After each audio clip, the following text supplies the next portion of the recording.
What's good, everybody? And today we're going to be talking about the day count. I know that some of you guys be confused with the day count and stuff, so I'm going to just break it through with y'all. So, the day count, you don't start the day count unless you're at the high or low of the week. So, there's a lot of confusion. So,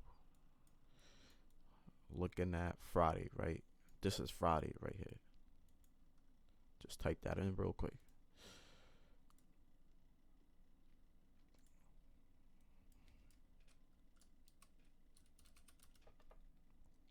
This is Friday.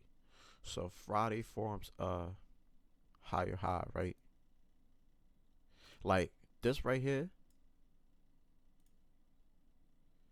Is it this? No, this right here is the high of the week.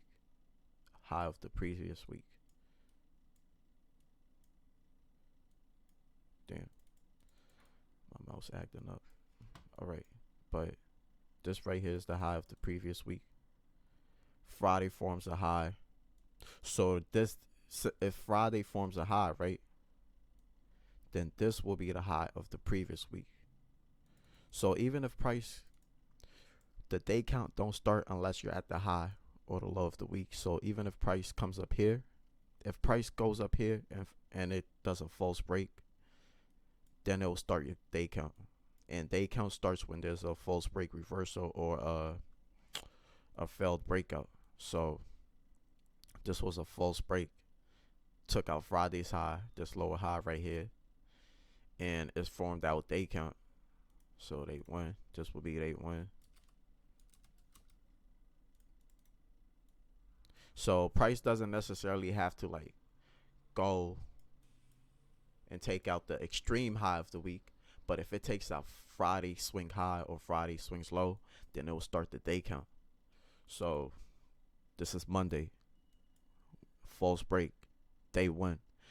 False break doesn't necessarily have to close inside the day's range. It could pump up right here and then come back down and just close right here above the day, above the previous day. That'll still be considered as a false break because, or a failed breakout.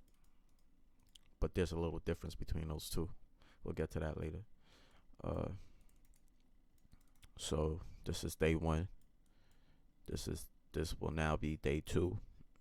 Excuse me. A little sick. This will now be day two, and because it didn't take out the high of the previous breakout that failed, and coming on to day three.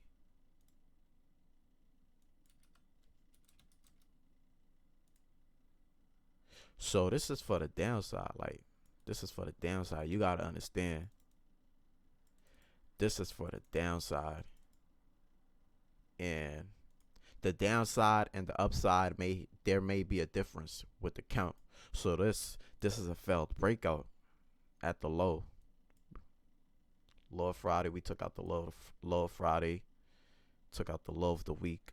We don't necessarily have to take out the extreme once again.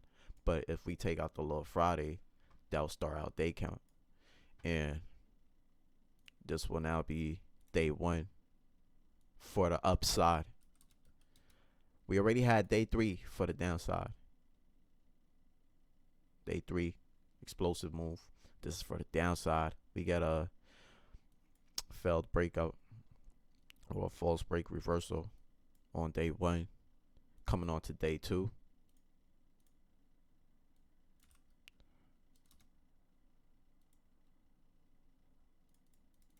Proceeded to go higher. This probably wasn't tradable. And going on to day three. Oh shit. Forgot to add the number. Give me a second.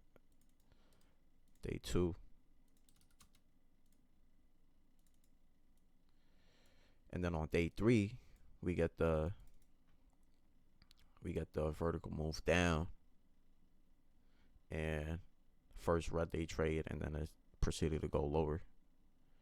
So that's it with the day count. It's nothing hard. You just gotta understand how to count. You get what I mean? So yeah.